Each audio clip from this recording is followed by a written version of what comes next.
There are moments in Ellen White's writings when her words tremble with grief, not because she doubted God, but because she saw, clearer than anyone else, the depth of pain sin has brought to the universe. She once wrote with tears that the entire creation groans, waiting for redemption. Have you ever wondered why heaven weeps over this world? Why a loving God allows suffering to continue for so long? Ellen White's tears were not weakness. They were windows into God's own sorrow and His astonishing plan to restore all things. Today, we'll uncover how her vision of the great controversy between Christ and Satan, between light and darkness, reveals the deepest reason for every trial you face.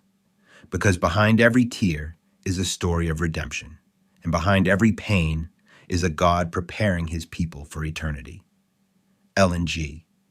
White was not just a writer or a reformer.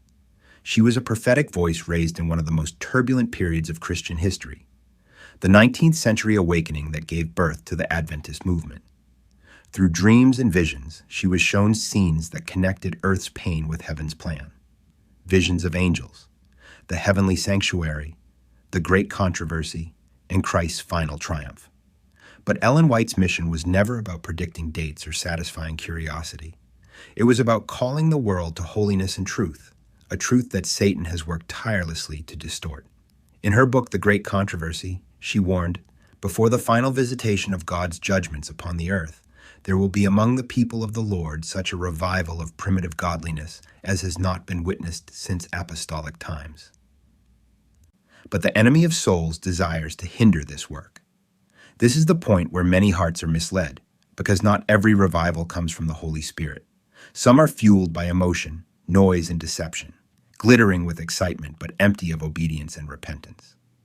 Today, as confusion spreads across churches and social media, many chase experiences instead of truth. We see movements that promise miracles but neglect character, preachers who talk of blessings but ignore surrender. The world is desperate for spiritual meaning, yet the enemy offers counterfeits that feel comforting but lead away from God.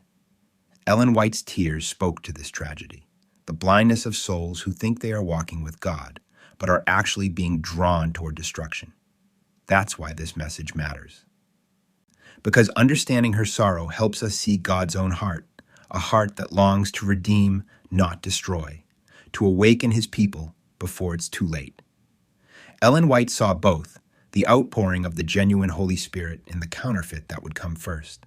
She wrote, "Not all revivals are of God. Before the true revival, there will be a counterfeit. In these false movements, there is an emotional excitement, a mingling of the true with the false that prepares the way for the enemy to deceive." Review and Herald, 1887.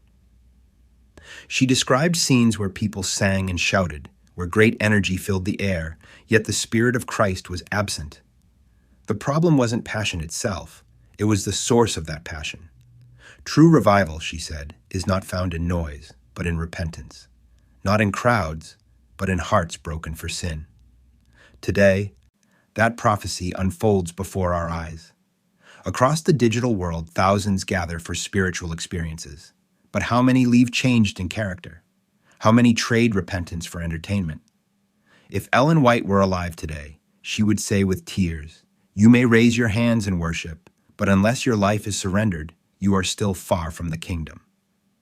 Her prophecy warns us, the closer we come to the end, the more Satan will imitate the work of God. He will create excitement, counterfeit tongues, even miracles, to lead souls into false security. Friend, this is not to make you fear. It's to awaken you. Because when you recognize the difference, you can stand firm. How do we tell the difference between the Holy Spirit and a false spirit? Ellen White gave clear signs. She said that false revivals often focus on emotion without transformation. People feel moved, but their hearts remain unchanged. There's noise, but no holiness. When the excitement dies, the conscience is not convicted. The life is not reformed. Such a work bears no evidence that God is in it. Testimonies for the Church, Volume 1. Sound familiar?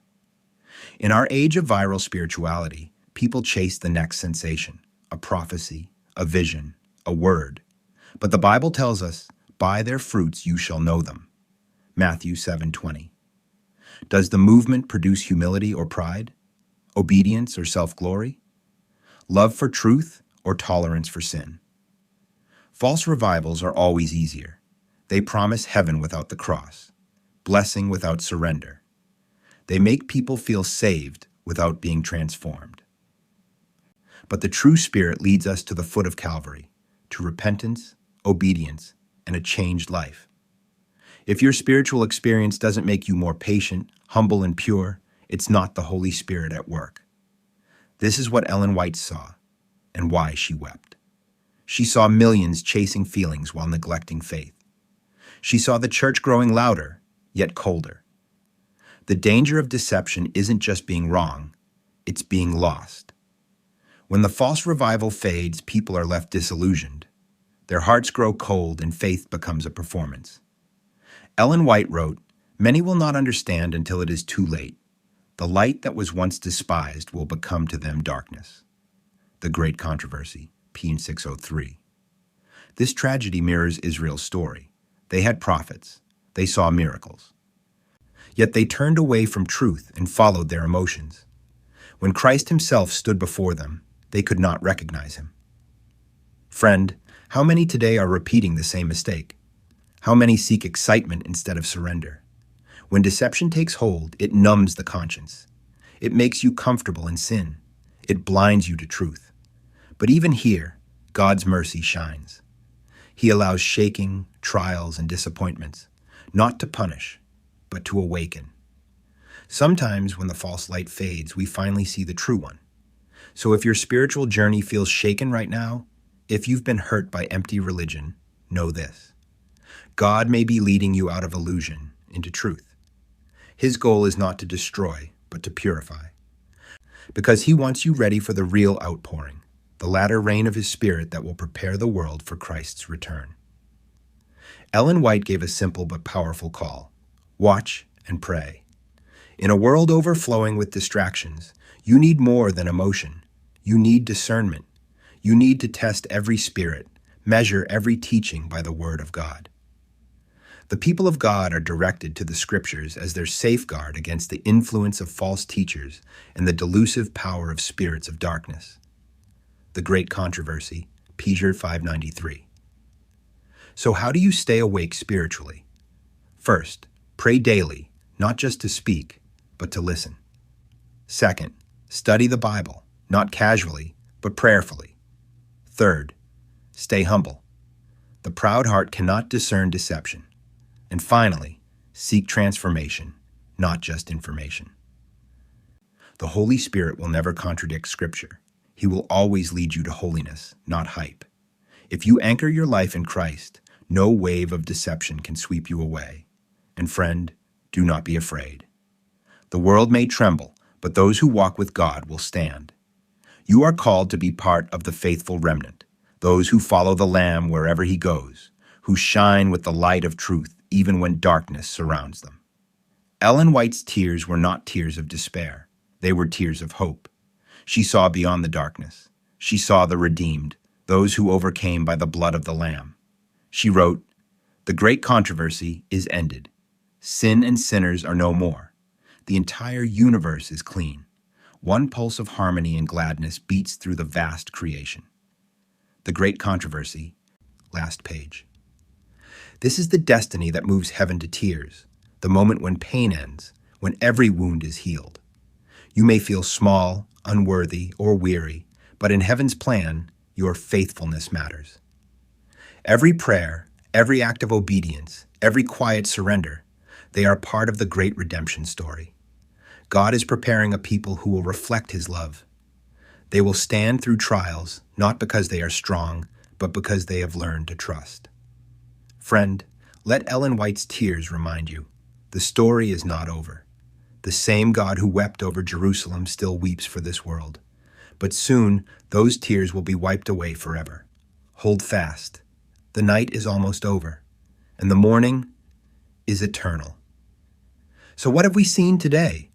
Ellen White's tears were not of fear. They were of love.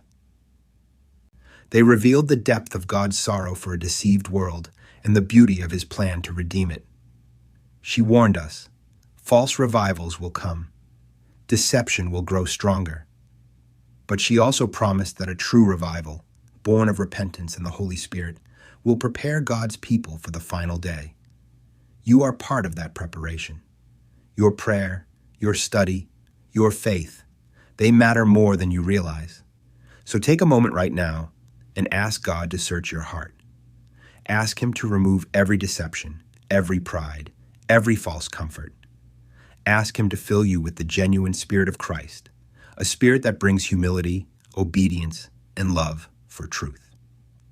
If this message has spoken to your heart, share your thoughts below. Tell us your story, how God is awakening your spirit. And if you want to keep walking in truth, subscribe and join this journey, because together we are walking with Ellen G. White, learning, growing, and preparing for the soon return of our Lord Jesus Christ. Remember, the universe was watching when Ellen White wept, and heaven is still watching now as God completes His plan of redemption in you.